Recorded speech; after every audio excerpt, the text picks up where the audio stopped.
ओम नमः शिवाय साथियों, मैं प्रदीप सिंह, फाउंडर ऑफ अनंत विजय सेवा संस्थान। साथियों, आज आपको मैं श्रीमद् भागवत गीता का अध्याय 4 दिव्य ज्ञान का श्लोक नंबर 34 का संस्कृत और हिंदी वाचन करके सुनाऊंगा। तो श्लोक नंबर 34 है, तत्विद्धि प्रणिपातेन परिप्रश्नेन सेवया उपदेक्षन्ति ते ज्ञानम ज्ञानिनस्तत्त्वदर्शिनः। इसका हिंदी अनुवाद है, तुम गुरु के पास जाकर सत्य को जानने का प्रयास करो, उनसे विनीत होकर जिज्ञासा करो और उनकी सेवा करो। स्वरूप सिद्ध व्यक्ति तुम्हें ज्ञान प्रदान कर सकते हैं, क्योंकि उन्होंने सत्य का दर्शन किया है।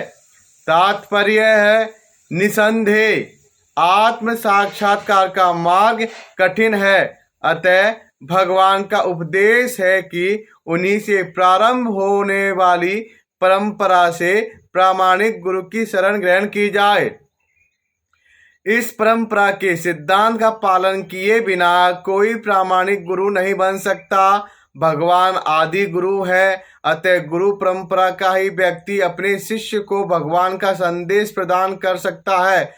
कोई अपनी निजी विधि का निर्माण करके स्वरूप सिद्ध नहीं बन सकता, जैसा कि आजकल के मूर्ख पाखंडी करने लगे हैं। भागवत का कथन है, धर्मः तो साक्षात भगवत प्रणीतम।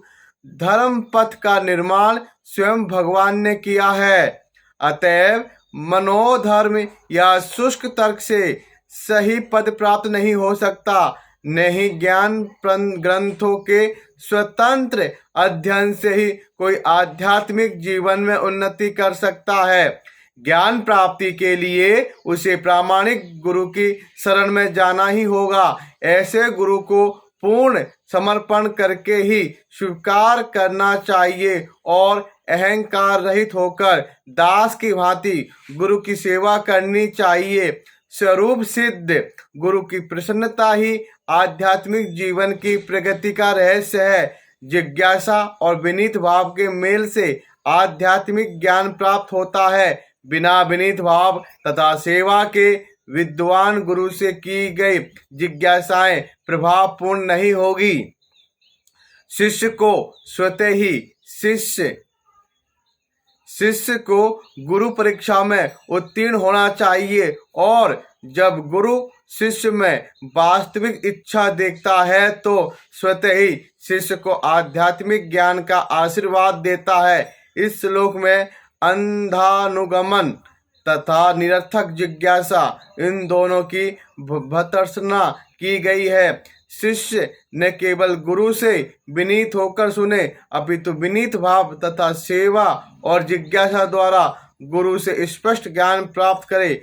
प्रामाणिक गुरु स्वभाव से शिष्य के प्रति दयालु होता है, अतः यदि शिष्य विनीत हो और सेवा में तत्पर रहे तो ज्ञान और जिज्ञासा का विनिमय पूर्ण हो जाता है। तो श्लोक नंबर 34 का संस्कृत और हिंदी वाचन यह है। कल फिर मिलेंगे श्लोक नंबर 35 के साथ। ओम नमः शिवाय साथियों, धन्यवाद।